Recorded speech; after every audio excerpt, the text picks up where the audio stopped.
জুলাই অভ্যুত্থানে প্রথম শহীদ রংপুরের বেগম রোকেয়া বিশ্ববিদ্যালয়ের শিক্ষার্থী আবু সাইদ হত্যা মামলার প্রথম দিনে সাক্ষ্য গ্রহণ আজ সকালে। এই মামলার 6 আসামিকে ট্রাইব্যুনালে হাজির করা হয়েছে।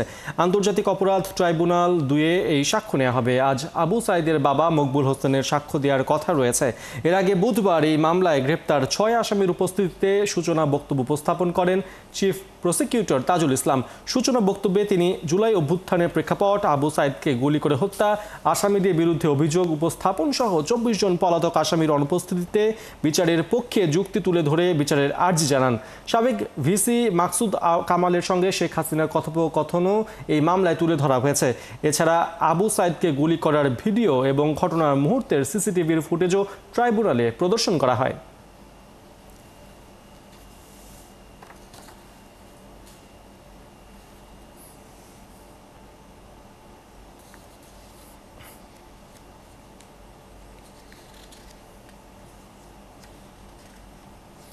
ট্রাইব্যুনালে আছেন সহকর্মী সৈকত সাদিক, সেখানকার আরও খবর নিয়ে যোগ দিচ্ছেন আমাদের সাথে।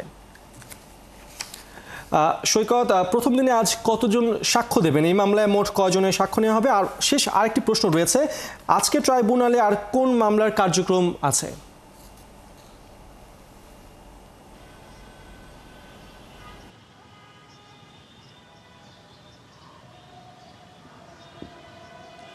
পার্থ, আজকে আন্তর্জাতিক অপরাধ ট্রাইব্যুনাল 2-এ আপনি জানেন যে জুলাই গণঅভ্যুত্থানের যে প্রথম শহীদ আবু সাইদ, সেই শহীদ আবু সাইদের হত্যাকাণ্ডের যে আনুষ্ঠানিক বিচার সেটা কিন্তু গতকালকে শুরু হয়েছে এবং আজকে সাক্ষ্য গ্রহণ শুরু হবে। আমরা যতটুকু জানতে পেরেছি যে এই মামলায় গতকালকে বলেছিল যে টোটাল সাক্ষী দেওয়া হবে 62 জন, তার মধ্যে 46 জন প্রত্যক্ষদর্শী, এর মধ্যে তদন্ত কর্মকর্তা বা অন্যান্য যারা আছেন তারাও সাক্ষ্য দেবেন। তবে আজকে যতটুকু আমরা জানতে পেরেছি এই মামলায় শহীদ আবু সাইদের যে বাবা মকবুল হোসেন সহ 4 জনকে আজকে সাক্ষ্য গ্রহণের জন্য নিয়ে আসা হয়েছে।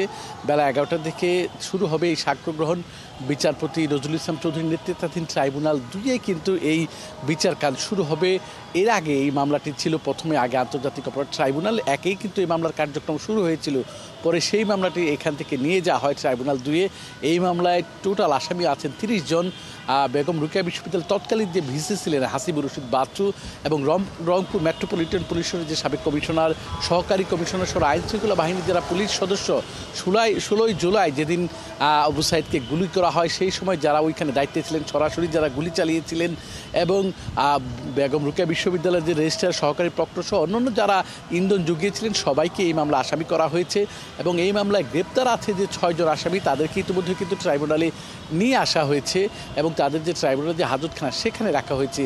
এর বাইরে আমি যেটা বলবো যে পার্থ, আরও দুটি মামলার আজকে ট্রাইব্যুনাল 1-এ শুনানির কথা রয়েছে। যেহেতু জুলাই গণঅভ্যুত্থানের মামলার পাশাপাশি 2008 থেকে 2024 পর্যন্ত শেখ হাসিনা সরকার আমলের যেসব গুম খুন সহ যেসব অপরাধ হয়েছে সেই ঘটনায় কিন্তু দুজনকে, একজন তখন র্যাবের ছিলেন যে আলিপুদ্দিন, এখন সর্বশেষ তিনি এডিসি ছিলেন আলিপুদ্দিন, এবং এসপি মহিউদ্দিন ফারুকি, তাদের দুজনকেও নিয়ে আসা হয়েছে। গুম এবং ক্রসফায়ার যে মামলা সেই মামলায় তাদের শুনানি রয়েছে। এর বাইরে 4 আগস্ট 2024 সালে আপনি জানেন যে ফার্মগেট কারণবাজার এলাকায় যে আন্দোলন হয় তখন নিহত হয়েছিলেন গোলাম নাফিস, যার লাশ একজন রিক্সাওয়ালা নিয়ে গেছিল, যেটা সামাজিক যোগাযোগের মাধ্যমে ভাইরাল হয়েছিলেন।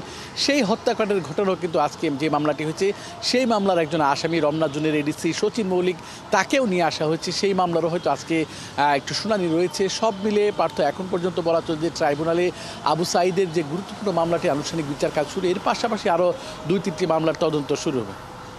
এই হচ্ছে এখন পর্যন্ত আমার কাছে এই ট্রাইব্যুনালের সর্বশেষ তথ্য।